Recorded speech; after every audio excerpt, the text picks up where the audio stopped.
Walter, por favor, de Walter para Walter. Walter aqui, boa noite. Por coincidência, eu vou continuar mais ou menos no mesmo caminho. No As Doenças do Brasil, você cria uma comunidade indígena do zero, uma comunidade que não é identificável com nenhum povo que realmente existe no Brasil. E um caso como esse, não é muito arriscado você estereotipar ou essencializar a figura do indígena, porque a gente sabe que as culturas indígenas no Brasil são as mais diversas possíveis. Sim, eu acho que o que acontece no meu livro é uma média daquilo que me impressionou, que me foi impressionando. E, acima de tudo, por exemplo, uma das coisas que acontece no livro é que eu jamais digo o nome do Brasil. O Brasil só está no título. E depois existe nas notas de autor, porque eu justifico nas notas de autor algumas pistas, ou aponto algumas pistas para o aparecimento deste livro. Mas toda a ficção, todo o romance, ele acontece num lugar que não sabe ser o Brasil. É um lugar de uma comunidade que não previu, não planeou, não quis ser brasileira.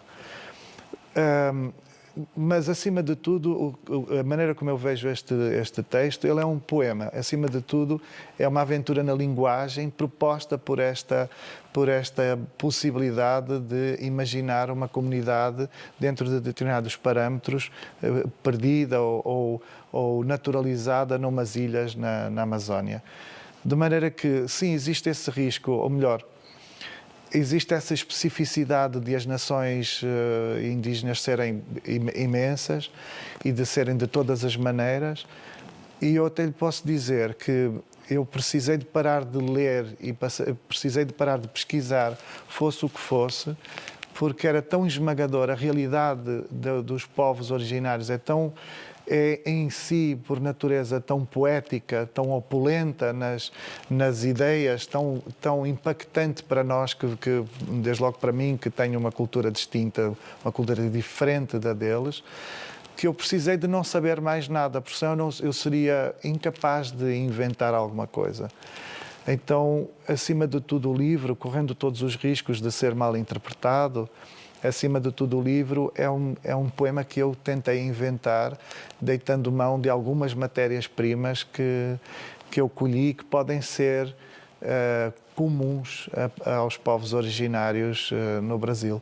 Mas eu julgo que, a dada altura, e tendo sido fundamental parar de ler e parar de perguntar coisas, eu dizia há pouco, antes de começarmos a gravar, que até as minhas conversas com o Ailton Krenak eram quase nenhumas, porque ele me sufocava. O Ailton é aquele indivíduo que responde, a gente diz qualquer coisa como: Ailton, você está bem? Boa noite ou bom dia, como está? Acha que podemos conversar amanhã? E ele diz: Walter, estou ocupado velando o cadáver do nosso rio. E até me comove. E não é possível mais ser assim. Quando alguém responde uma coisa destas, a gente deixa de ser poeta, a gente fica só um imbecil, assim, pasmando diante do que a realidade pode conter, não é? Eu fiquei muito com a sensação de que eu queria inventar um poema e o Ailton vivia plenamente dentro do poema. Ele era o poema por natureza. Então, sim, tem esse risco, mas eu acho que é o risco de todas as coisas, de todas as obras de arte. Verdade.